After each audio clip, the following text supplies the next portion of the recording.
Alrighty, how's it going guys? I'm Solo Bennett and welcome back to another carx drift tune video here on Carx Drifting Online. So, I do still have bronchitis. I've been sick for quite a while now, so it's not been a fun time. But I wanted to talk a little bit about this build before I get into the tune setup. If you don't want to listen to it and you're pretty experienced with this kind of stuff, you can just go ahead and skip it.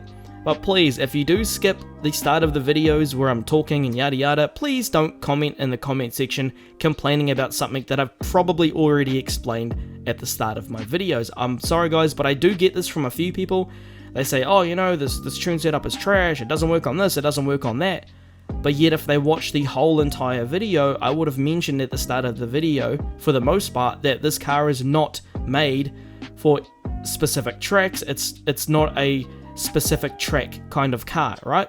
There's obviously going to be better builds out there. This is not a build setup for someone that just wants to run Red Rock. This is not a build setup for people that just want to run East Tollgate or Cami Road or Atron, whatever it's called.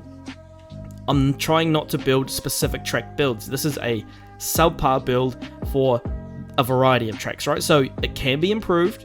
I just need to throw that in there. It can be improved.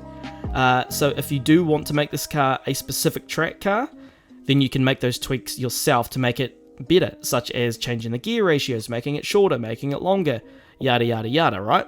But this is just a base tune. That is what all my tune setups are. I don't expect anyone to just use my tune setup and be like, hey, it's sweet, I'm not going to make any adjustments. You do need to make those adjustments, guys, or else you will have a bad time if you're not a very good player at this game. But with that said, let's get into the video. So, the THOR E8. I didn't have high hopes for this car. Actually, my thoughts on this entire update, I wasn't too impressed, honestly. I was probably more shocked at some of the livery stuff. I was actually super happy about that. But when it came to the top 32 mode, that's a sham. It's an absolute mess at the moment. It's, you know, I think everyone has already faded out of that already. It was, in my opinion, I think the top 32 mode was a bit of a flop, as it needs a ton of work. And I could get into that in an entirely new video, but just, you know, long story short, I thought those cars in the background there were going to be like a unicorn car like you have in Forza. So, you know, gives people an incentive to play the top 32, not just winning $20,000 when you win, you know what I mean? So, unfortunately, that wasn't the case, and everyone kind of gets that car off the bat, so it was a bit of a letdown. I wasn't too happy with this update. Some of the sounds are all jacked up, and even some of the new car sounds are absolutely horrendous, to the point where, for example, the MR2, I don't know if you guys have used the MR2 yet, but you've probably experienced at one point where the limiter just all of a sudden goes, it goes really high, then it goes back down to normal sound. It just goes insane. I don't know what the hell it's doing, and the sound even cuts out completely when you're mid-tandem with more than one car. It's so whacked out. So, you know, like most games, when they introduce a update, they also introduce a bunch of more bugs. But these guys are pretty good with this game. They actually listen to the community, which is pretty rare these days. But anyway, let's get into the build. Hopefully you enjoy the livery too. It's nice and simple, nice and sleek.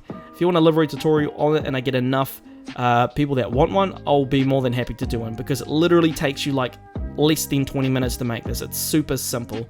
So yeah, as you would have seen by the clip, this thing rips, man. It holds massive angle and it's really quick. It's good for Red Rock if you want to try and drift in like second and third, because that's what I do. I'm a second, third and fourth drifter. I'm not a sixth gear drifter. It's just not my thing. I don't like it. But this is one of my most limity cars, if you know what I mean. It hits the limiter all the time, so it's a bit odd, but it works with this car. So I'm going to show the drift tune here now for you guys, but also if you skip that entire piece, this little statement is for you, alright? If you've skipped that entire little section I've just spoken about, please don't come to the comment section and complain about something that I have literally just said. Things like, you know, if you come to the comment section and say, hey man, this car's trash on X track or this track or N-ring, this dude's tune's way better. Like I said, I don't build for specific tracks anymore. I only build a base tune. So that's for that. I just want to put that message out there because I get comments like that all the time, guys. People that love to skip through the videos and they miss a bunch of important information, and then they complain about it later on to me in the comment section about, oh, you know, it doesn't do this, it doesn't do that. So that's for those people. But anyway, for the rest of you guys that actually pay attention and are actually pretty decent at the game, here's the tune setup for you.